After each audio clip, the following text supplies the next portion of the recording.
Math Thinkers, gente que gosta de pensar em matemática. Tema 3 do programa do 8º ano, ainda aos números. Parte 2, máximo divisor comum e mínimo múltiplo comum. Ao falarmos destes conceitos, estaremos sempre a referir-nos a números naturais. Não consideraremos o zero, nem números negativos, nem números fracionários. Iremos trabalhar com os conceitos de múltiplo e divisor. Dizemos que o número m é múltiplo de outro número d, se o número m resultar da multiplicação de d por um número natural, ou seja, m é múltiplo de d se existir um terceiro número q, tal que m é igual a d vezes q.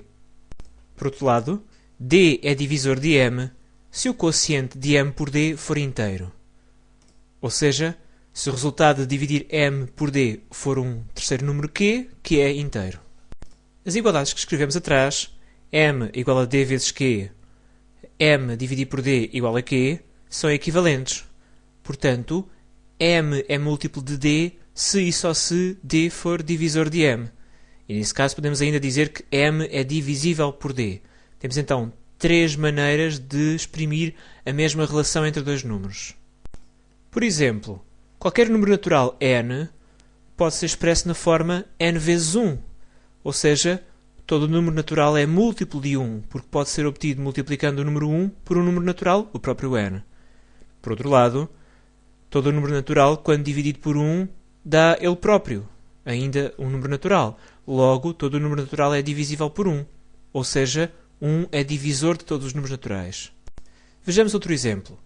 Os números pares são os que se obtêm multiplicando um número natural por 2. Por exemplo, o número 2 é par porque é igual a 1 vezes 2, o número 4 é par porque é igual a 2 vezes 2, e assim sucessivamente.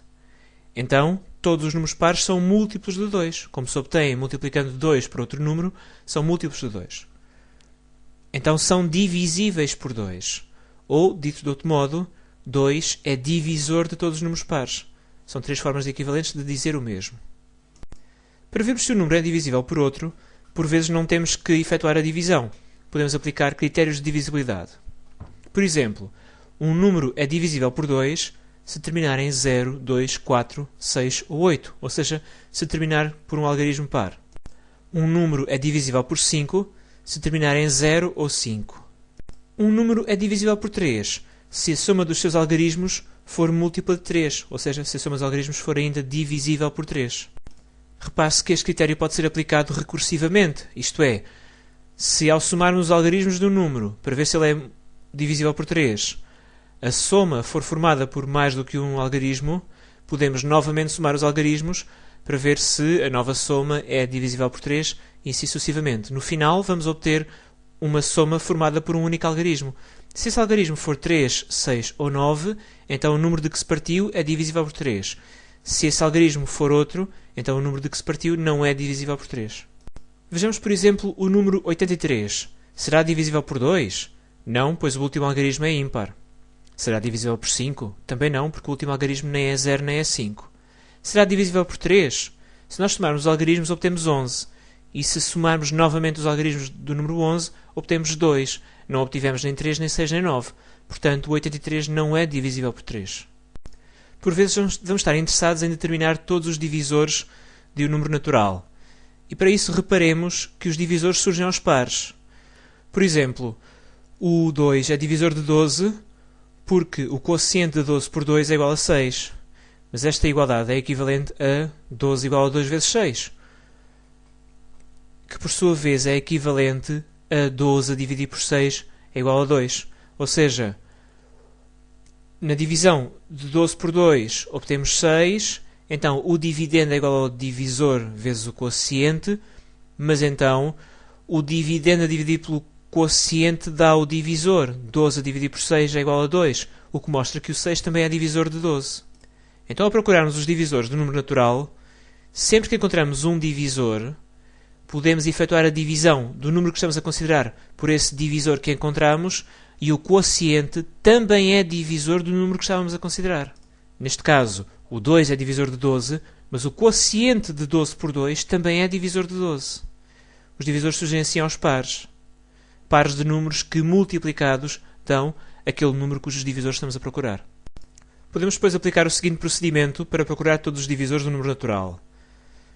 Vamos percorrendo os números naturais por ordem crescente, verificando quais são divisores desse número natural n. Obviamente o primeiro divisor que iremos encontrar é o número 1. Sempre que encontramos um divisor, chamemos-lhe d, acrescentamos-lo à lista de divisores de n do início para o fim, efetuamos a divisão de n por d, por exemplo, quando d é igual a 1, efetuamos a divisão e o resultado é o próprio número n, e acrescentamos também o quociente à lista dos divisores, mas no final. O processo termina quando, entre o último divisor que nós encontramos, d, digamos, e o quociente da divisão de n por ele, que também é divisor, entre estes dois divisores não existirem mais números naturais. Porque então aí completamos a lista de divisores, começando pelos mais pequenos, mas começando também em simultâneo pelos maiores, até que as duas listas, a lista crescente e a lista decrescente, se juntam e esgotam todos os divisores do número n. Por exemplo, procuremos todos os divisores do número 12. O 1 é obviamente divisor, e o quociente de 12 por 1 é 12. Portanto, acrescentamos o número 1 no início da lista e o número 12 no fim da lista. O 2 também é divisor de 12, e o quociente de 12 por 2 é 6. Portanto, o 6 também é divisor de 12. O 3 também é divisor de 12, e o quociente de 12 por 3 é 4. Então, o 4 também é divisor de 12. Ora, entre o 3 e o 4 não há mais números naturais, portanto, não pode haver mais divisores de 12. O número 12 tem, então, 6 divisores, mas há números que têm apenas 2 divisores, o 1 e o próprio número. Esses números, que têm apenas 2 divisores, dizem-se números primos. Por exemplo, o 2 tem apenas os divisores 1 e 2, logo, 2 é um número primo. Um número diz-se composto se tiver mais do que 2 divisores. Por exemplo, o 6 tem os divisores 1, 2, 3 e 6, logo, o 6 é composto. Temos uma forma equivalente de definir número composto, que é a seguinte: um número é composto se puder ser escrito como produto de dois números naturais, ambos maiores do que 1. Por exemplo, o 14 pode ser escrito como 2 vezes 7, logo o 14 é composto. E porquê é que nós dizemos que esta é uma definição equivalente? Porque se um número puder ser escrito como produto de dois números, ambos maiores do que 1, então esses dois números também são menores do que o próprio número. Encontramos então um divisor que é maior do que 1, mas que é menor do que o próprio número. Então o número que estamos a considerar tem necessariamente pelo menos 3 divisores e, portanto, terá que ser composto. O número 1 tem apenas um divisor, que é ele próprio, logo o número 1 não é primo nem composto. Os números naturais maiores do que 1 ou são primos ou podem ser decompostos num produto de números primos. Daí vem a importância dos números primos. Por exemplo, o número 12 pode ser decomposto como 2 vezes 2 vezes 3. Para efetuarmos as decomposições em fatores primos, precisamos de conhecer os números primos. Fazemos uma busca sistemática de todos os números primos, menores ou iguais a um certo número natural n, através do chamado crivo de Eratóstenes, que é um procedimento que começa por listar todos os números naturais de 2 a n. Seguidamente procuramos na lista o primeiro número que não está arriscado nem sublinhado. Chamemos-lhe x. Obviamente, no início do processo, o primeiro número nem arriscado nem sublinhado é o primeiro número da lista, que é o número 2. Então sublinhamos esse número porque esse número é primo. Se o quadrado desse número x for menor ou igual ao n, ao maior número da lista, temos de procurar na lista todos os múltiplos de x diferentes dele. O primeiro que iremos ver que ainda não está arriscado é o quadrado de x. Por exemplo, se x for 2, o primeiro múltiplo de 2 na lista maior do que 2 e que ainda não está arriscado é o 2 ao quadrado, que é 4. Então, riscamos todos esses múltiplos do número primo x e no final voltamos ao passo 2, ou seja, vamos procurar o próximo número não riscado nem sublinhado na lista. Repetimos o procedimento. Se o quadrado desse número for menor ou igual ao maior número da lista, riscamos todos os múltiplos desse número maiores do que ele, onde o primeiro será o quadrado desse número, e no final voltamos ao passo 2. Se o quadrado desse número for maior do que o maior número da lista, então já não precisamos de ir à procura dos múltiplos dele, porque todos já terão sido riscados. E nesse caso, o procedimento termina.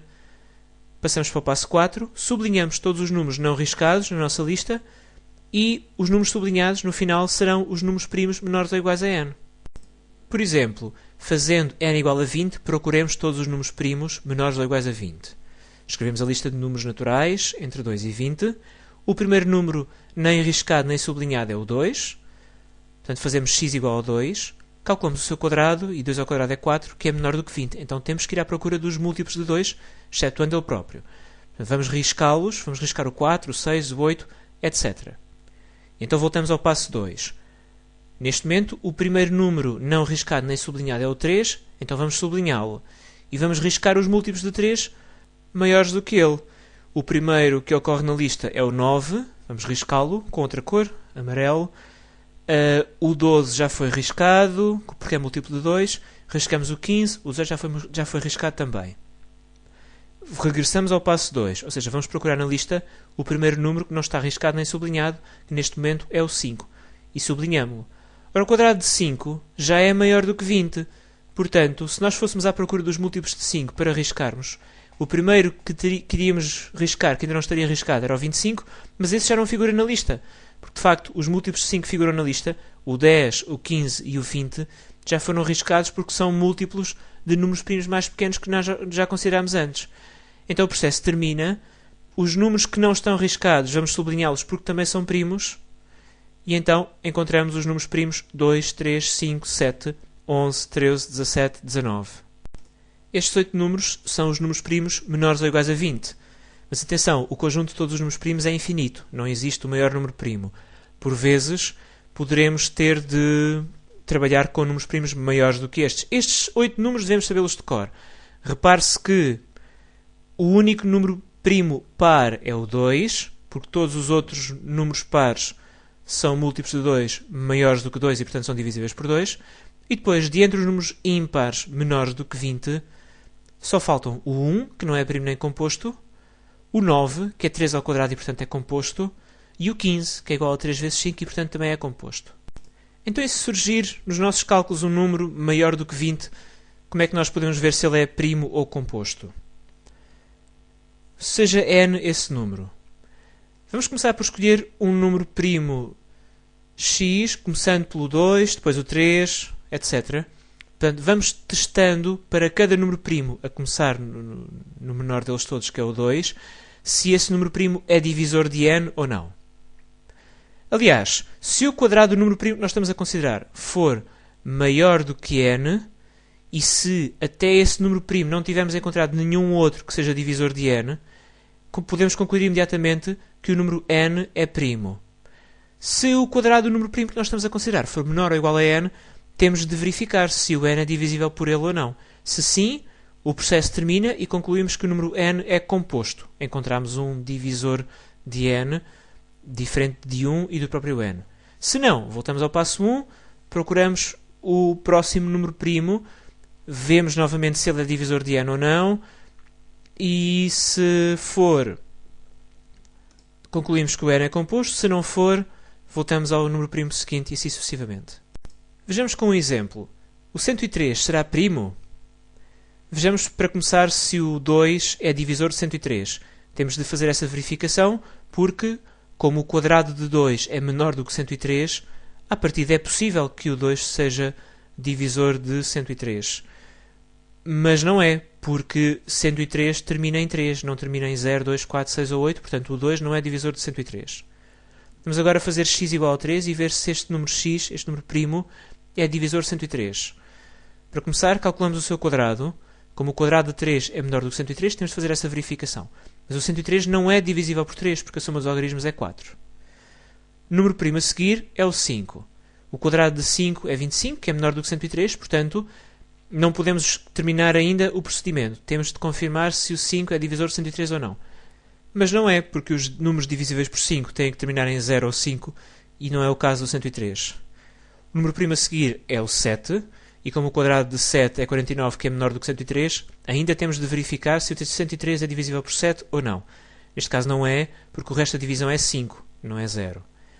A seguir virá o número primo 11, mas o número primo 11 nós já não temos de verificar se é divisor de 103 ou não, porque o quadrado de 11 é maior do que 103.